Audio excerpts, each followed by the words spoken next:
Welcome to the Aaron Smith Podcast, a place to discover your mental, emotional, and spiritual resiliency. I am your host, Aaron Smith. Let's get it going. Okay, everybody, we are up and recording episode number 5 already. And on this episode, and of course, future episodes, we really want to talk a lot about and touch on the topic of marriage and family dynamics. There's a lot to that, which could be a whole show in and of itself, or an entire podcast could be dedicated to marriage and family. So there's a lot going on. It covers many areas, of course, so we need to break down each episode kind of topic by topic. So on this episode, I want to bring in the most specialist guest, my wife of coming up on 21 years, Miss Clarissa Smith. Thank you for joining us. Thank you. Is it Mrs.? I hope so. It's Mrs. So I had actually gotten a phone call from a very good friend of mine, and there was actually a couple of comments regarding this topic. And we're going to talk about when we as first responders come home from our jobs at the end of a day, and kind of like what the expectations are, from both sides, right? From the first responder and their spouse. And kind of what happens. So I guess the best way to start it is I'll go first. Sure. So we don't this could go off the rails, but we're going to have fun. We'll try not to go off the So the rails. Thanks, Clarissa, for joining us. And for most of you listeners know my wife. She is from South Africa, and she's been in the States since 1996, right? 95. 95. And so you'll notice an accent for those who have never heard my wife speak before. Everybody that has, of course, adores her, as do I. So we'll get going, and I'll quit bragging here. So I guess the biggest thing is that there's when everybody comes home from work, there's kind of not an expectation, but they might bring home the stress of that particular day. Yeah. Whether you're a first responder or not, but I think a lot of times, like when I would come home, it wasn't necessarily the job, but it was kind of the attitude of the job, like whatever mode we were in for that day. Yeah. Right? Does that make sense? Like we could be super busy, or it could be very slow. And generally, I think we come home and we don't really want to talk about our day. Yeah, you typically used to come through the door like a grumpy pants. You literally were. Thank you. Well, you wanted me to be honest. So, grumpy pants. Yeah, and I think a lot of the things were, I guess, being very close to. I mean, I don't live very far away from where I work, so there wasn't 10 minutes. There wasn't that time to decompress. So let's talk about maybe expectations of both. I think if you're going to have a healthy home life and a healthy marriage, it's good to give each other that space, or have an agreement, right? Like absolutely. When you come home. Definitely. Have to communicate that. Yes, there has to be a communication as far as, hey, when I come home, like for me personally, it's a short drive home, and usually there's activities with the kids. There's a lot going on as soon as we get in the door. And for the most part, I don't really care to bring my work home. I mean, we can tell the kids, hey, this is what kind of day we had, or this is what happened at work. But deep down, they're still kids, and they don't have that perspective of life of what we do see, violence-wise or abuse-wise, or the trauma that we see day in and day out. So you might tell them something like, oh, it was okay.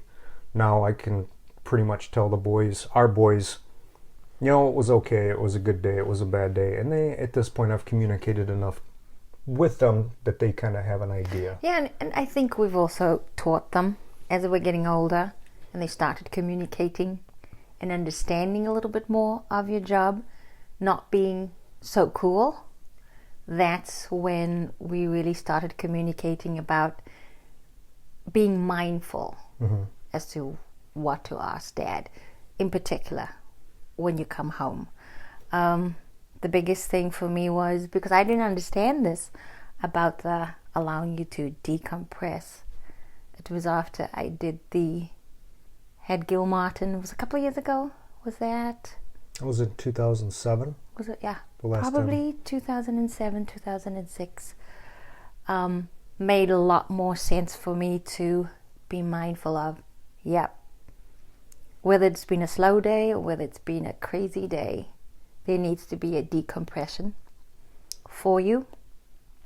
I wasn't sure about the timeline, how you think, 10, 15 minutes, you should be decompressed. And sometimes that didn't happen. Right. So it made sense after a while. The more and more I look back now, with you sitting in front of the television and clicking, because that used to irritate me, because I also wanted to communicate with you. And I realized, no, he really does need that. And so I tried my darndest to let the boys be aware of that. Mm-hmm. And a lot more recent, they're a lot more cognizant. Yeah. That they're a little we bit have older to. now too. Yeah, they are. Right. So they're having to give Dad that space. But I wish I had known earlier on in our relationship of how to approach it in a better fashion and being more consistent, because that's the key. Mm-hmm. It's the consistency, and we weren't very consistent.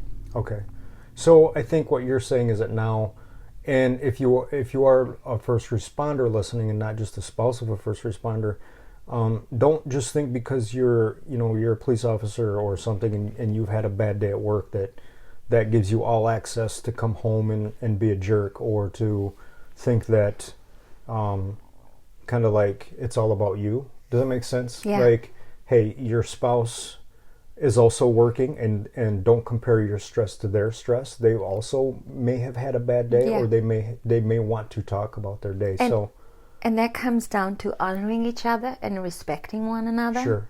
So that is something that you have to set the foundation for that from the get-go. Yeah, exactly. And I think, so the lesson in this whole thing is that, and I think a big difference between men and women is that women like to, I'm just going to say it, so they like to talk and they like to converse. That was coming. They like to converse more, right? You like to have these conversations, whereas guys, like, you can talk on the phone for hours. Guys typically don't.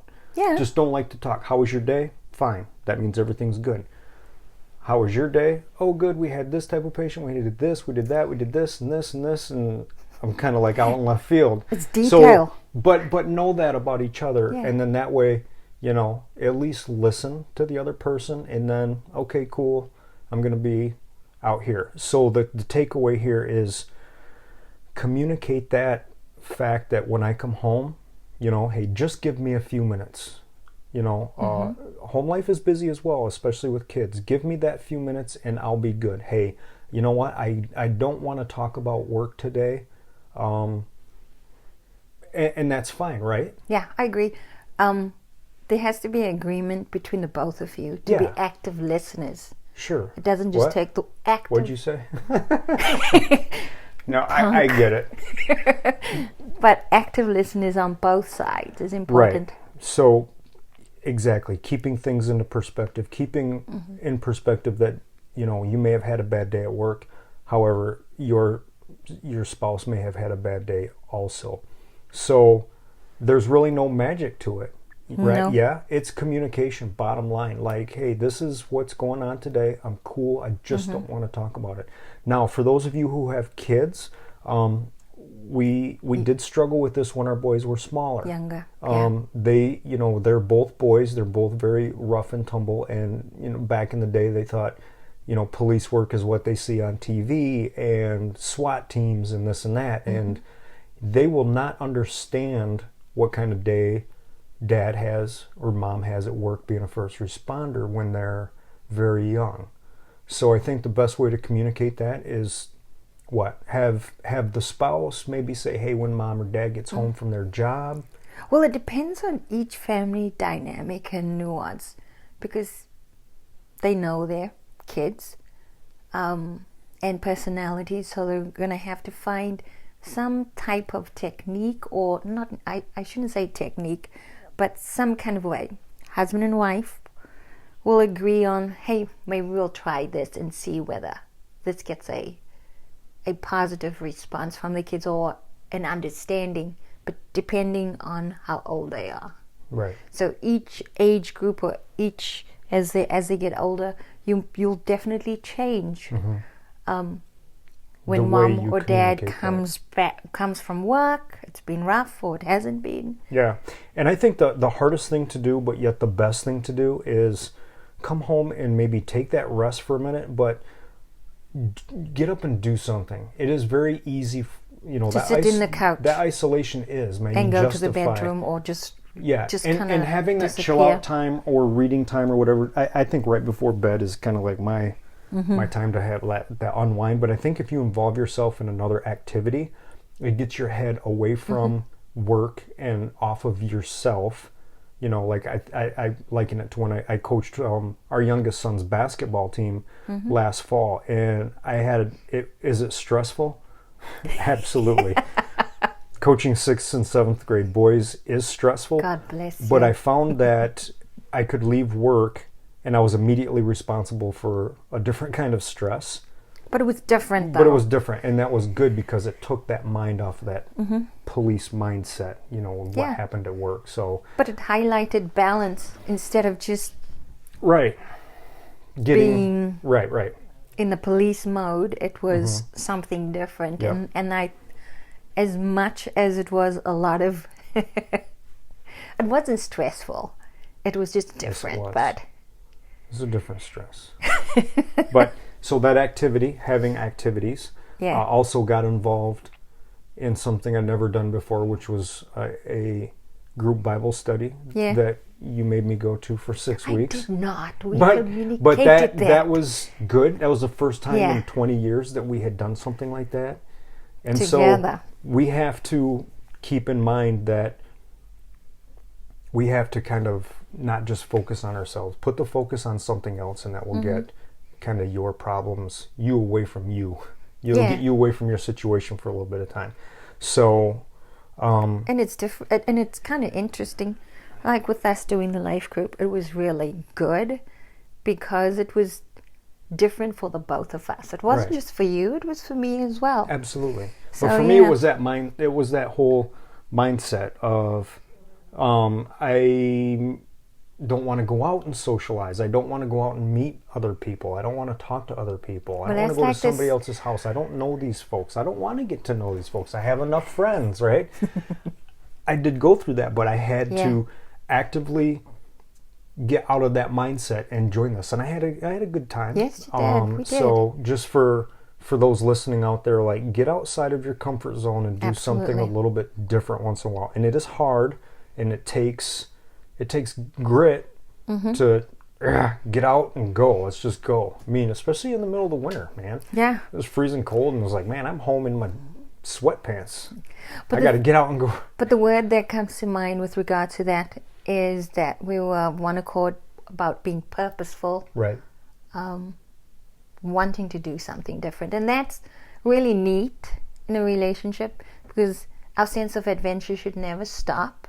The older we get, or the more comfortable we become with each other, we shouldn't take each other for granted. Sure. So that was really Yeah. a good thing, and it's So find new activities, Yes, find new always. things to do always, no matter how long you've been married.